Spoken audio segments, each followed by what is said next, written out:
movie is actually banned in like, I'm pretty sure 20 something countries. Why? The reason it was banned. A cultural phenomenon. Blair Witch Project. I'm scared to close my eyes. Disturbing. There's no doubt. I mean, it's a horror film that way, but it's more than that. Imagine watching a horror film so real, so disturbing, that police, the FBI, or even a court of law believed it was an actual crime caught on camera. Some horror films go beyond fiction. They blur the line between cinema and reality. And in rare cases, they're so convincing that authorities launch full-blown investigations, believing they've uncovered a real-life snuff film. Today, we're diving into the most disturbing horror movies that were so realistic, they were investigated by law enforcement. Throughout history, horror films have terrified audiences, but sometimes they're so realistic that even the police can't tell the difference between Hollywood horror and a real-life crime scene. While many horror films are mistaken for reality, only a handful have led to actual police and FBI investigations. These films were so disturbing that law enforcement had to step in, suspecting they had stumbled upon real murders caught on film. From a director put on trial for murder, to a film so convincing it made the FBI launch an investigation, these are the movies that went too far, or maybe just far enough to terrify the world.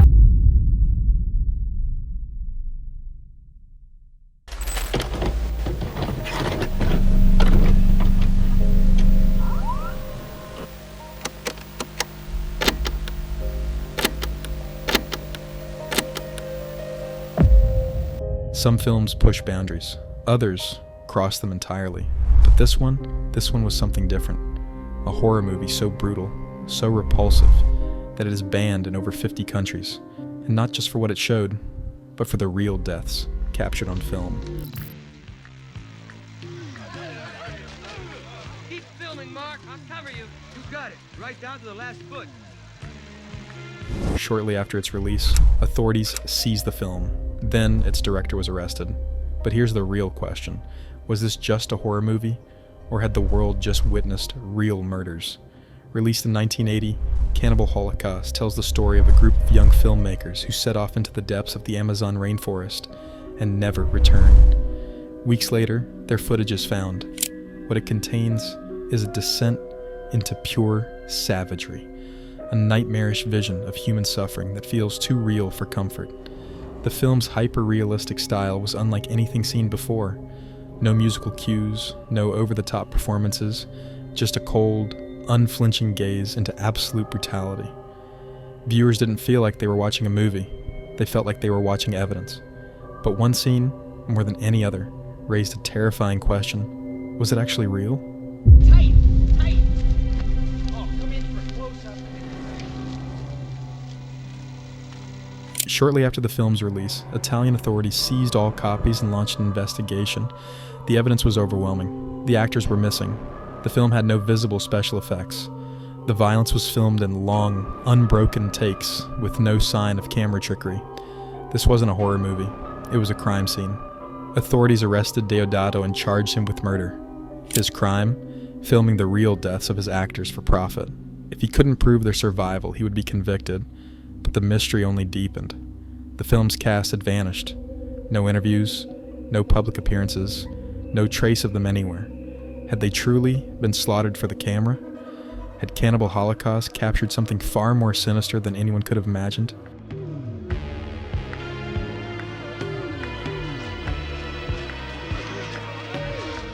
Weeks passed. Pressure mounted. Finally, the court issued an ultimatum. Deodato had one chance to prove his actors were alive, or face a murder conviction. And just like that, the case was over. The impalement scene? It was an illusion, a trick created with a bicycle seat and a thin rod placed in the actress's mouth. The missing cast? They had been contractually obligated to disappear for a year to maintain the illusion. The film was fake. Or, at least, that's what we were told.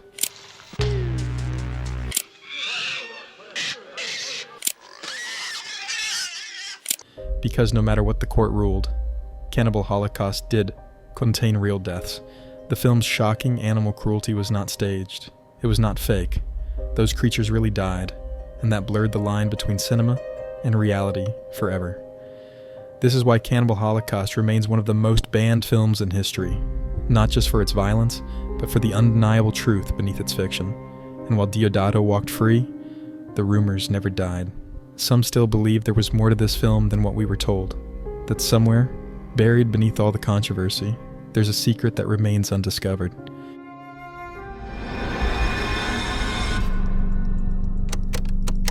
Some horror films are designed to shock, some are made to disturb, but this was something else entirely. A film so real, so terrifying, so depraved that the FBI launched a full-scale investigation after a Hollywood actor turned it in as evidence of a real murder. This is Guinea Pig 2, Flower, Flesh, and Blood, a Japanese horror film so horrifying that for years, no one knew if what they were watching was even fake. But was it just a movie? Or was this the real thing? The Guinea Pig series was created in Japan in the 1980s, a collection of extreme horror films designed to push the limits of what audiences could stomach. But Guinea Pig 2 was different. This wasn't just gore. This wasn't just horror. This felt like a recorded execution. There's no plot, no explanation, just slow, methodical torture. The film begins with a woman kidnapped and drugged, her body paralyzed, but still conscious. Over the next 42 minutes, she's dismembered piece by piece, her fingers cut off one by one, her insides scooped out, her body reduced to nothing. And worst of all, there are no camera tricks, no visible effects, just long, uninterrupted shots of a human body being taken apart. In the late 1980s, a copy of Guinea Pig 2 found its way into the hands of Hollywood actor Charlie Sheen, and after watching it, he did something no one expected. He contacted the FBI, convinced that he had just witnessed a real murder. Authorities took the claim seriously. The FBI launched a full investigation, believing they had uncovered an underground snuff film, evidence of an actual crime. They tracked the film back to Japan, where its creators were brought in for questioning, and the deeper they looked, the more disturbing things became. No actors had ever come forward, no behind-the-scenes footage existed, no one knew who the woman in the film was. The violence was too precise, the dismemberment too clean. If this was fake, where was the proof? Eventually, the film's creators came forward. They insisted that everything was fake, that Guinea Pig 2 was nothing more than a technical experiment in gore effects. But here's the thing, they had no proof. They claimed they had filmed behind-the-scenes footage, but it didn't exist at the time of the investigation. They claimed the woman was an actress, but she was never identified. Even after the FBI concluded their investigation, doubt remained, because even today, some people believe Guinea Pig 2 was a real snuff film, that the woman we see being taken apart never walked away.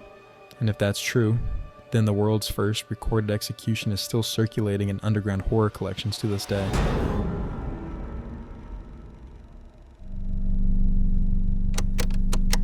Some horror films try to entertain, some try to shock, but this one was different.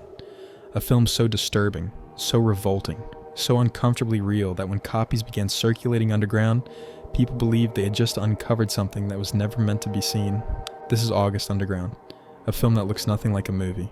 No soundtrack, no special effects, just a handheld camera capturing something that feels all too real. But is it? Released in 2001, August Underground was never meant for mainstream audiences.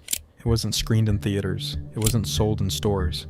Instead, it circulated through the darkest corners of underground horror communities, shared on bootleg tapes, whispered about in online forums, and for good reason. The film doesn't follow a story. It doesn't have a plot.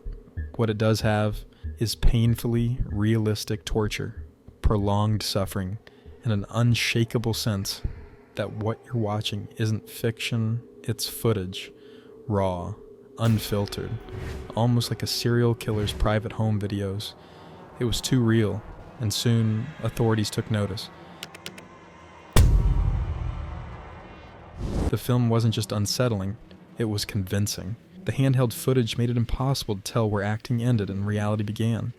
Some viewers believed they had stumbled onto actual snuff footage, a real recording of real people being tortured and killed. It didn't take long before law enforcement got involved. When a copy of the film landed in the hands of police investigators, they began an inquiry. They needed answers. Were these just actors? Or was this footage of an actual serial killer documenting his crimes? The investigation led straight to Fred Vogel, the man behind August Underground. Vogel was stopped at a Canadian airport, his film reels seized, his materials analyzed. Authorities weren't convinced they were just dealing with a filmmaker. They were looking for evidence of murder. Eventually, Vogel was questioned by authorities. He insisted the film was fiction, an exercise in horror realism. But the problem? There was no clear proof. No behind-the-scenes footage, no special effects breakdown, just the film itself, and nothing else. The authorities couldn't prove the film was real, but they also couldn't prove it was fake. With no missing persons reports matching the victims on screen, they had no choice but to drop the case. But here's the thing. To this day, there are no known actors credited in the film, no evidence of a production crew, no confirmation of how the gruesome effects were achieved. And if it really was just a horror movie, then why did it feel so real?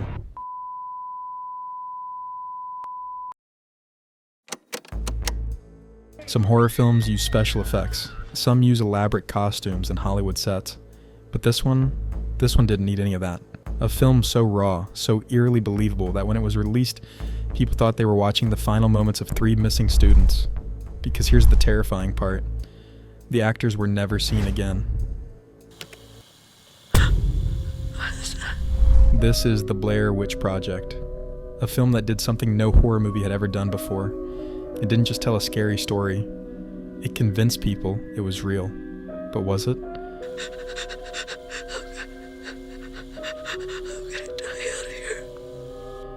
In 1999, The Blair Witch Project was released with almost no marketing. There were no traditional trailers, no cast interviews, no flashy Hollywood promotions. Instead, the film was presented as something else entirely. A real documentary about 3 film students who vanished without a trace.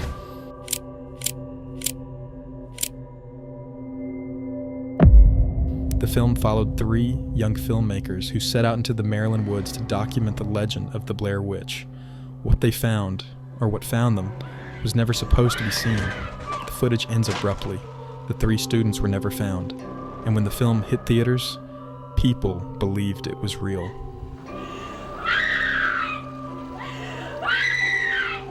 Then came the reports. People began calling the Burkittsville Police Department, asking if the missing filmmakers had been found. Parents reached out, concerned.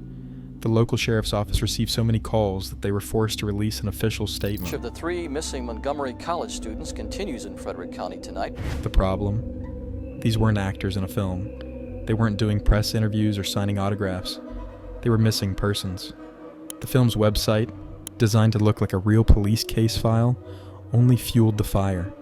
It contained fake interrogation reports, interviews with family members, and chilling details about the supposed last days of the students. To the public, this wasn't a horror movie. It was evidence. Weeks passed. The film gained traction. More people saw it. More people believed. Then, the real question surfaced. Was this footage actually found? Or had something horrifying been covered up? Eventually, the filmmakers came forward.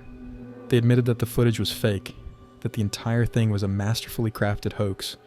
The actors were alive. The missing persons reports were part of the marketing. It was all an elaborate illusion. But here's the thing.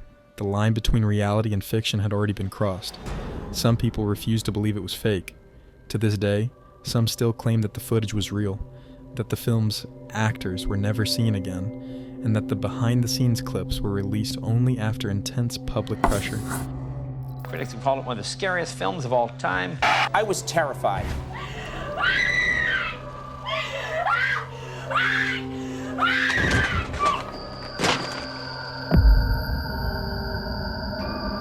So if the Blair Witch Project was really just a movie, then why did it feel so real?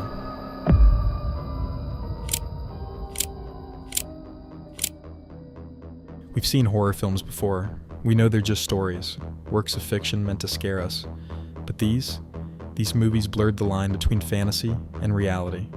And for a time, the world wasn't sure if they were just movies at all. A director put on trial for murder. A film so realistic, it triggered an FBI investigation. A tape so disturbing, police launched an inquiry, and a movie that fooled an entire nation into believing its cast was dead. Each one of these films left behind a trail of fear, controversy, and unanswered questions. But now, I have to ask you, which of these films do you think is the most disturbing? And do you believe authorities were right to investigate them? Or is it possible that some things were never meant to be uncovered? Let me know your thoughts in the comments. Do you believe these investigations were justified? Or do you think the truth is still out there, buried beneath the controversy? If you enjoyed this deep dive into the darkest corners of horror, make sure to hit that like button. Because trust me, there are more terrifying stories to uncover. And if you haven't already, subscribe and turn on notifications so you don't miss the next one.